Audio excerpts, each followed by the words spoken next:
Hey guys! Welcome back to my channel, and for today's vlog, isi-share ko sa inyo kung paano ako nagpa-SIM replacement ng smart ko. So, even this my SIM card is smart, pwede din ma-apply din ninyo yung video na ito for any SIM. So, feel ko kasi para-parehas lang naman no, yung replacement ng SIM card. So, before ko nakuha yung SIM card ko na papakita ko, ito. Ayan. Ito yung nakuha ko. So, paano ko to nakuha? So, explain ko sa inyo ngayon kung paano ko to nakuha ng same number din. So, ang ibig kong sabihin, siguro pa nagtataka kayo, pa nag-same replacement kayo, ibig sabihin, iba na yung number ninyo. But, hindi yung totoo, guys. Kasi akala ko din ganon. So, nag-research ako about it, and then, hindi pala ganun, no? Kapag replacement ka ng SIM card ng same number, is pwede yon.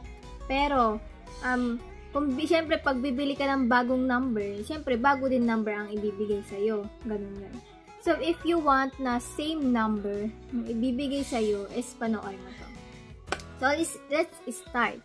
So, ang number 1 kong ginawa, is nag-search ako about sa SIM replacement. Like, kagaya nito. Siguro nag-search kayo paano inon yung SIM replacement.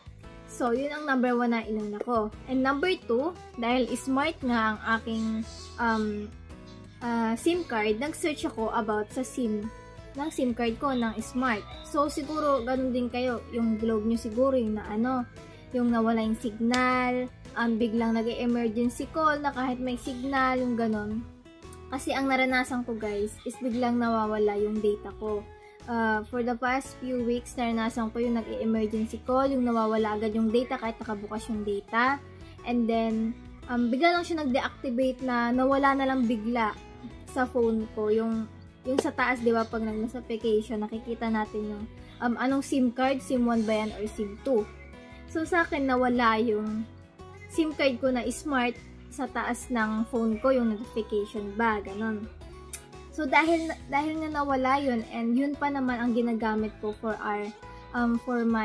kapag may information akong sinusulat about me, about my phone number, yun yung sinusulat ko, yung number ko na yun. Kasi ilang years ko na din yun na number. So, syempre, dun ako comfortable, kaya yung nilalagay ko. But, bigla siyang nawala. So, ako, nag-isip-isip ako paano ko maibabalik yung number ko. So, ayun, nag-search nga ako. And number 2, number 3 na pala is, chinat ko yung agent ng smart. So, sa Facebook po yun. Search nyo guys yung, yung SIM card page ng ginagamit ninyo, Smart Globe or anything, kasi sa akin, smart. So, search ko sa Facebook na smart. So, lumabas doon yung smart na legit, ha? Punta kayo sa legit na page para sagutin kayo agad. So, pagtapos nun, chinat ko yung smart, sinabi ko yung problema ko, ganito, ganyan. And then, ang huli ay gusto niya akong papuntahin sa smart nearest, parang smart na branch nila, kung saan may papaliwanag ko yung case ko na naging ganito yung SIM card ko. Pero, before kayo pumunta kung saan-saan, mas maganda, mag-chat na lang kayo, no, sa page ng mga SIM card para alam din nyo kung saan kayo magpapa-replacement. Baka kasi mapunta kayo sa malayo, meron palang malapit sa inyo. So, ang sinadjust sa akin is nag-send siya ng branch nila ng smart sa any country dito sa Pilipinas. Any cities, ganon. Province. Kasi ang amin is dito sa La Union, sinerge ko North Luzon kasi may kita nyo doon. Scroll ko hanggang sa nakita ko nga yung medyo malapit sa amin. Mga 1 oras kalahati din yung biyahe ng papunta doon. And then, ayun, pumunta ako. And good thing guys, yung sinabi ko yung case ko. And then, meron silang same replacement na available. Pero bago ko binigay yung SIM card ko, yung problema ko, hiningi nila yung valid ID ko. Ang una, binigay kong e-fill ID ko, yung temporary national ID, pero nag-suggest sila ng second ID na binigay ko naman is passport, and yun yung kinuha nila. So, mas maganda siguro guys yung totoong yung valid ID na hindi secondary. Basta, mas maganda yung first ID nyo na lang na talagang valid. Kasi magsasuggest sila ng ibang ID kung hindi nila gaano gusto yung ID na pinapakita mo. Ganon. So, mas maganda na magbaon na kayo ng mga iba't ibang IDs na valid. Ganon. So, ako, nagbaon nga ako ng e-file ID ko tsaka passport. Yung passport yung kinuha sa akin. So, after nun, naghintay ako ng ilang minutes, mga 5 minutes or 10 minutes. Lumabas na yung nag-interview sa akin. Ang in-interview sa akin, anong nangyari? Nandiyan ba yung SIM card mo sa phone mo? Gumagana ba? Ganyan. And, sabi ko lang, ganito, ganyan. In-explain ko yung about sa case ko nga na biglang na-deactivate yung SIM card ko, biglang nawala kahit nawala yung data kahit naman may load ako, gano'n. Kahit nako open yung SIM card ko, bigla lang siya nawawala, basta gano'n yung inano ko. So, sabi niya, dahil nga gano'n yung case ko, isinadjust niya sa akin na mag-update ako, mag-upgrade ako ng SIM card, pero same number pa din and same SIM card na smart nga. So, ito nga yung binigay niya sa akin. Ayan. So, ito is Smart LTE prepaid SIM. Kasi ang dati kong Smart 5G. Yung kulay parang yung pakete niya, ating package niya, yung purong green talaga. Ito kasi parang light green na, ewan. No. So, ang loob nito, SIM card nito is ayan. Upgrade SIM ang nakalagay dito. And then, not for sale. Ibig sabihin, pag nagpa-replacement kayo sa Smart is libre lang siya.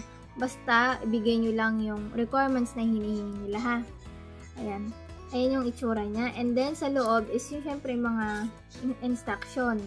So, hanggang dulo ng instruction, nakikita nyo yung ito. Ayan. Makikita nyo ito. Ayan. Dito nakalagay yung bagong SIM card ninyo, pero same number pa din. Ayan. Ayan siya, ayan.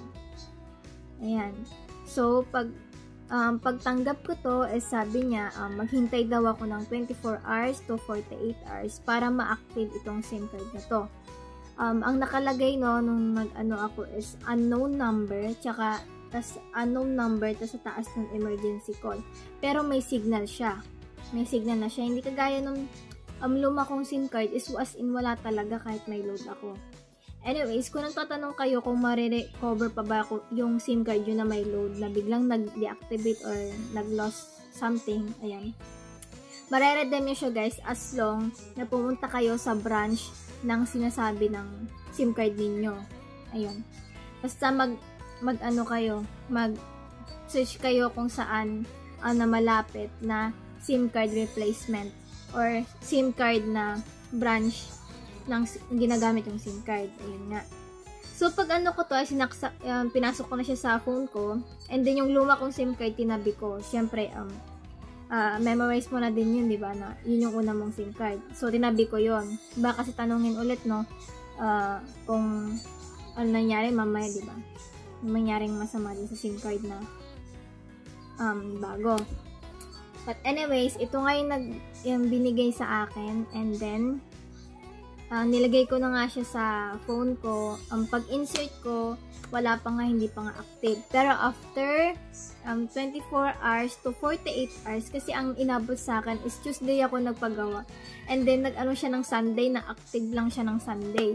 So, kapag guys, may napansin kayong 24 to 48 hours na wala pang nangyari SIM card ninyo, please contact the Smart na page ulit na hindi pa na-activate yung SIM card ninyo, even is 24 hours na or 24 hours na nakalipas.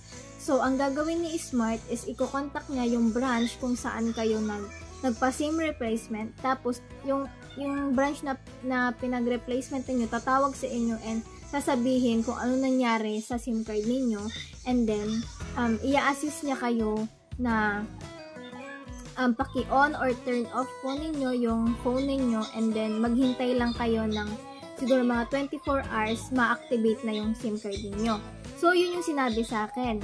So, pagkatapos ng 24 hours na yun, is pagbukas ko ng kinabukasan, meron na yung SIM card ko at pwede na siya ulit. So, yun guys. Kaya, mas maganda na magtanong muna kayo sa page ng SIM card ninyo and explain nyo yung nangyari SIM card ninyo para mas mapabilis yung SIM replacement ninyo. So, itong SIM replacement na to is 1-day process lang, pero maghihintay kayo ng mga 2 to 4 days or 7 days before ma-activate. So, yun lang guys, no? Thank you for watching. And kung may tanong kayo, is comment nyo lang down dyan.